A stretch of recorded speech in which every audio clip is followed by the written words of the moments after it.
আসসালামু আলাইকুম। এটিএন বাংলার সংবাদে সবাইকে স্বাগত জানাচ্ছি তনুজা দাস। ত্রয়োদশ জাতীয় সংসদ নির্বাচন কেন্দ্র করে সারা দেশে উৎসব আমেজে প্রতীক বরাদ্দ দেওয়া হচ্ছে প্রার্থীদের। ঢাকা মহানগরীর 15টি আসনের প্রার্থীদের প্রতীক বরাদ্দ দেয়া হচ্ছে সেগুনবাগিচায় ঢাকা বিভাগীয় কমিশনারের কার্যালয় এবং আগারগাঁও নির্বাচন প্রশিক্ষণ ইনস্টিটিউটে।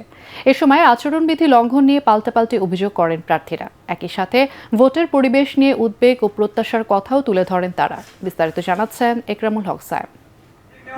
চূড়ান্ত প্রার্থিতার পর এখন প্রতীক নিয়ে শুরু হচ্ছে চূড়ান্ত প্রচার যুদ্ধ। প্রতীক বরাদ্দকে কেন্দ্র করে রিটার্নিং কর্মকর্তার কার্যালয় প্রাঙ্গণ সরগরম।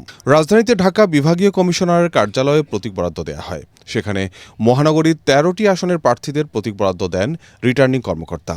নিবন্ধিত রাজনৈতিক দলের প্রার্থীদের জন্য দলের নির্ধারিত প্রতীক বরাদ্দ দেওয়া হয়। প্রতীক পেয়ে আচরণবিধি ও ভোটের পরিবেশ নিয়ে কথা বলেন বিএনপি, জামাত, এনসিপি সহ বিভিন্ন রাজনৈতিক দলের প্রার্থীরা। পাকিস্তান আমলে ঠক ঠক করতো আইসা, মনে আছে আপনাদের? এখন হলো মির্জা আব্বাস ভাইয়ের লোক ওইখানে যায় ঠক ঠক করে যে তুমি চাকরি করছো, যেটাই করছো, তুমি যে অবস্থায় থাকো, গেঞ্জি পরা আসো, যে অবস্থায় আসো উঠো, আমার স্লিপটা নেও। তো এই ধরনের কাজগুলো নির্বাচনী যে সুষ্ঠু পরিবেশ আছে সেটার ব্যত্যয় ঘটাবে। জাতীয় পার্টিকে কেবল নির্বাচনে অংশগ্রহণ করার জন্য এই অপরাধে দোষর আখ্যা দিয়ে এক্সক্লুডেড করতে চাওয়া হয়েছে। বাকি দলগুলোর মধ্যে আমরা মনে করি কোনো না কোনো ধরনের একটা সমঝোতা বা আশা আকাঙ্ক্ষা আছে যে তারা যাতে নির্ভয়ে নির্বিঘ্নে তাদের প্রচারণা চালাতে পারেন, সেটি তারা আমাদের দৃষ্টি আকর্ষণ করেছেন। আমরা তাদেরকে আশ্বস্ত করেছি এবং নির্বাচন কমিশন এবং সরকার আইনশৃঙ্খলা রক্ষার বিষয়ে যেসব পদক্ষেপ গ্রহণ করেছেন সেই বিষয়ে তাদেরকে অবহিত করেছি।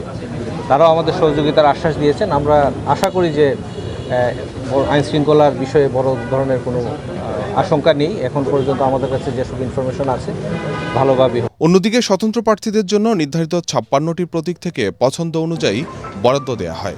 ঢাকা 9 আসনে স্বতন্ত্র প্রার্থী ডাক্তার তাসনিম জারা পান ফুটবল প্রতীক। অন্যদিকে আগারগাঁও নির্বাচন প্রশিক্ষণ ইনস্টিটিউটে ঢাকা 13 ও 15 আসনের প্রার্থীদের প্রতীক বরাদ্দ দেওয়া হয়। সেখানে জামাতের আমির ডাক্তার শফিকুর রহমানের পক্ষে দলের প্রতিনিধিরা প্রতীক বরাদ্দ নেন। আইন তো ভাই পার্লামেন্ট মেম্বার, এখান থেকে যারা আছেন তারাই তো পার্লামেন্ট মেম্বার হবেন, তাই না? আপনারা আইন তৈরি করবেন, সেই আইন রাষ্ট্রের কর্মচারী হিসাবে আমরা আপনাদেরকে আবার অবগত করব যে আইনের এই বিধান আছে, এটাকে মানতে হবে। প্রতীক নিয়ে কাল আনুষ্ঠানিকভাবে প্রচারণায় নামবেন প্রার্থীরা। Ekramul Haque Sayem, ATN Bangla, Dhaka. Postal vote BD অ্যাপের মাধ্যমে বিকেল 5টা থেকে সংসদ নির্বাচন ও গণভোটের ভোট দিতে পারবেন প্রবাসী বাংলাদেশিরা। বুধবার সকালে নির্বাচন কমিশনের আউট অফ কান্ট্রি ভোটিং ও CV system development and implementation প্রকল্পের team leader brigadier general Salim Ahmad Khan এই তথ্য নিশ্চিত করেছেন। প্রবাসীদের পাশাপাশি ভোটের দায়িত্বে নিয়োজিত সরকারি কর্মকর্তা ও হেফাজতে থাকা ব্যক্তিরাও এই অ্যাপ ব্যবহার করে ভোট দিতে পারবেন। এক বার্তায় ইসি জানিয়েছে, ভোট দেওয়ার পর পোস্টাল ব্যালট সহ হলুদ খাম আগামী 25 জানুয়ারির মধ্যে পোস্ট অফিসে জমা দিতে হবে। তফসিল অনুযায়ী আনুষ্ঠানিকভাবে নির্বাচনী প্রচারণা শুরু করতে রাত 8:15টায় বিমানে স্ত্রী জুবাইদা রহমানকে সাথে নিয়ে সিলেটের উদ্দেশ্যে রওনা দেবেন বিএনপি চেয়ারম্যান তারেক রহমান। গুলশানে বিএনপির কেন্দ্রীয় নির্বাচন পরিচালনা অফিসে নির্বাচন পরিচালনা কমিটির মুখপাত্র মাহাদি আমিন সংবাদ সম্মেলনে জানান, কাল ভোরে হযরত শাহজালাল ও শাহ পরানের মাজার জিয়ারত করবেন তিনি।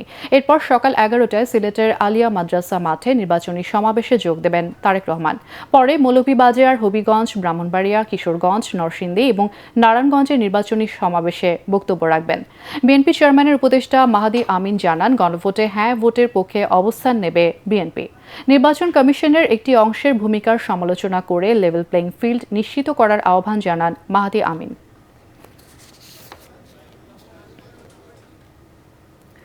জামাত সুষ্ঠু ও নিরপেক্ষ নির্বাচন চায়। মিরপুরে দলের নেতাকর্মীদের ওপর বিএনপির সন্ত্রাসীরা হামলা চালিয়েছে বলে অভিযোগ করেছেন দলের আমির ডাক্তার শফিকুর রহমান।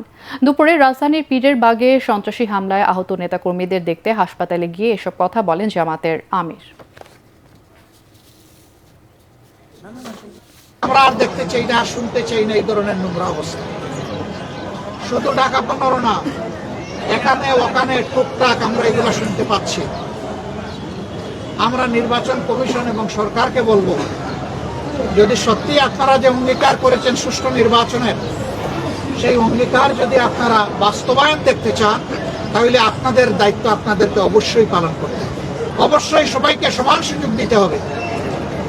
এবং যারাই সন্ত্রাস এবং দুর্বৃত্তপনা করবে তাদের মুখের দিকে না তাকাইয়া আপনাদের দায়িত্বের দিকে তাকাইয়া তাদেরকে আইনের আওতায়।